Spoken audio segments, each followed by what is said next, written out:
Starting with your feet just outside the hips and your toes slightly turned out. You want to make sure we're not too narrow, but our feet should also not be too wide. We're trying to find our natural squat position here. As if you were sitting down into a chair, reach your hips back, gently tap the chair, and come back up to the standing position. You want to make sure that your knees are not caving out nor inward. You want to keep those knees tracking directly towards the toes throughout the entire exercise. It's really helpful if you have a mirror that you can watch yourself as well. Use a surface that is roughly chair height and stand about half a foot away. Make sure your hips are indeed reaching back for the edge of that chair. Your knees should stay bent, but they should not be passing forward over the toe. Aim to keep those knees right above the shoelaces.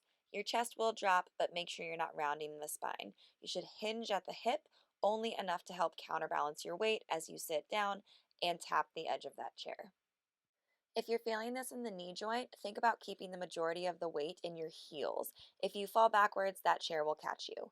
One thing to keep in mind, you don't want to be shifting your weight with each repetition. You truly are just tapping the edge of that box with your hips.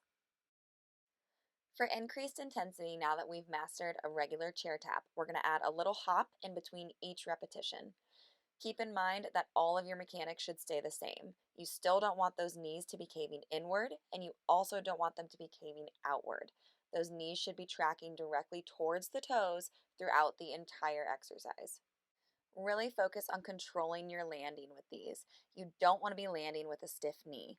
Make sure that your knees are staying bent as you land while you reach your hips back towards that chair to tap gently each repetition. As you get more comfortable and find your pace, focus on exploding with power up into that jump. Do not shift your weight onto the box or chair when you start to get tired. If you need to come back to a regular chair tap, that's totally fine. These are definitely a lower body burner, so focus on pushing yourself while controlling your movement.